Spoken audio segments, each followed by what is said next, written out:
Does the government work for us or do we work for the government? Tonight, why would the federal government spend 16 bucks for a corn muffin? A few months ago, the Department of Justice held a conference at a hotel near Capitol Hill and offered a continental breakfast to those in attendance. The offering included fresh fruit, coffee, and corn muffins.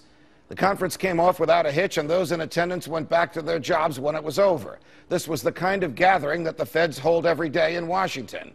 We might not have noticed anything about the conference, but for a Freedom of Information Act filing, that revealed its cost. Among the items that you cannot help noticing are corn muffins for $16 each.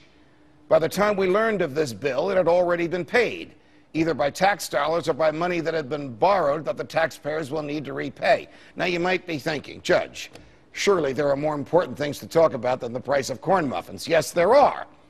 But $16 corn muffins are a metaphor for a government out of control and unworthy of your trust.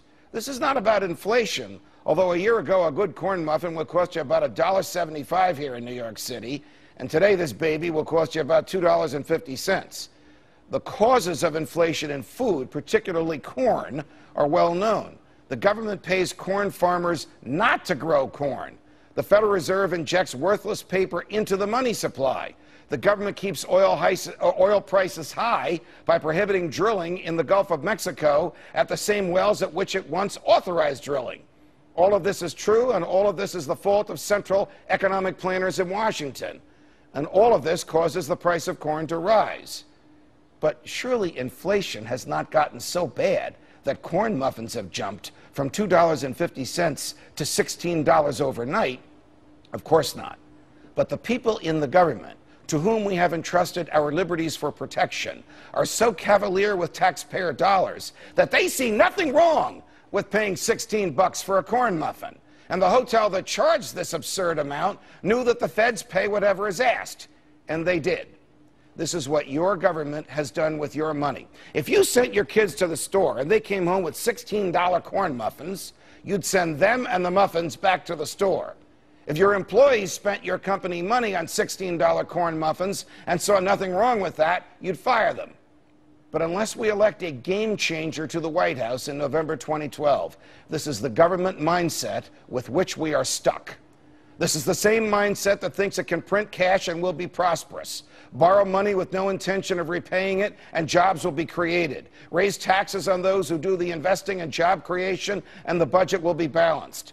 The mindset that thinks nothing of spending your money on $16 corn muffins, bailed out the United Auto Workers, and let the creditors of General Motors and Chrysler take a financial bath. It's the same government mindset that invested and lost $500 million of your tax dollars in a startup green energy company called Solyndra that couldn't compete with the Chinese. The same mindset makes decisions that affect your property and your freedom with utter disregard for you.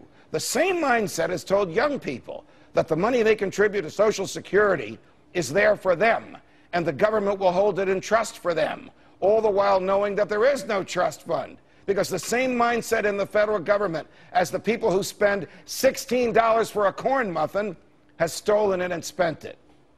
I think you get the picture. This is not a problem unique to President Obama, though its present manifestations are far more acute than ever before. This is a problem with government in America today. Quite simply, it is too big. It regulates too much of our behavior. It has too much of our money. It doesn't care about the Constitution or about your freedom. It breaks its own laws. It cares primarily about its own power. Only a president and a Congress truly dedicated to upsetting the status quo can rid us of this mindset in the federal government. Tomorrow night on the Fox News Channel, the Republican candidates for president will meet in another debate. I suggest you watch the debate, and as you do, look for this. Who among them is the most consistent defender of human freedom? Who among them is the most trustworthy custodian of your tax dollars? Who among them will return free to free enterprise? Who among them is the most faithful to the Constitution? The answer will be obvious. From New York, defending freedom every night of the week. So long, America.